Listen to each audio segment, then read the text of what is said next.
Well, we have a guest artist program, so we're going to be inviting local artists to come in and create Van Gogh themed art. And we think that's really going to contribute to the experience that the public's going to have in the exhibit. We take over a building with interesting architecture. So in San Francisco, it's the original Fillmore Club, which has these amazing arabesque columns, archways in it. And we come in and we digitally map to all of the architecture in the building, and we incorporate that into an animated show that brings Van Gogh's art to life on a large scale in this room. So first of all, the first thing that you'll experience is that the room's transformed. Simply the architecture is transformed. It participates in the art.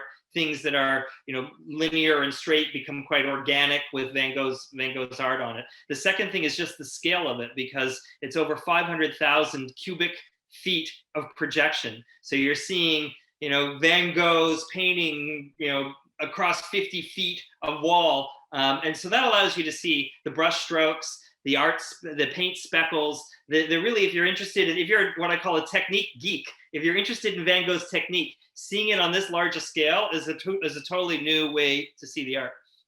But what Massimiliano does, that to me is the most interesting part of all of this, is how he animates the art. So we've licensed 400 pieces of art, images of art from museums around the world, of Van Gogh's pieces. And Massimiliano brings them to life. So sunflowers sway in the breeze and clouds fly by overhead and stars twinkle. But beyond that, he constructs and deconstructs the art. So one piece morphs into another, that becomes another. And it sort of follows a stream of consciousness.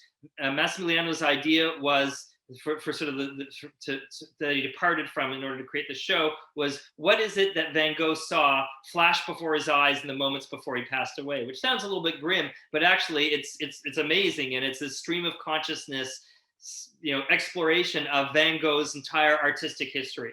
We originally opened in Toronto. So we've been in Toronto since July. And we ran, in Toronto, we've had over 200,000 people come through and see the exhibit, which sounds like an enormous number. But we did it all in small groups, controlling the capacity, keeping everyone socially distanced. We realized that circles are one of Van Gogh's favorite shapes. And so we've added that to the projection right into the floor. So when you come into the gallery, you'll find a circle to stand in, and that keeps you safe and distanced from other people. But you still move. So when the guy next to you moves out of his circle and onto the next one, then you'll move out. And that way you move through the whole exhibit. Everybody wears masks. But really, those are the key things. And obviously keeping surfaces clean. This is an exhibition where you don't have to touch something. You're not pressing buttons that someone else pressed in order to make something work. And all of that sort of helped us. But that's been the key. And so we've had over 200,000 people through, all in a very safe way, all socially distanced, and it's worked.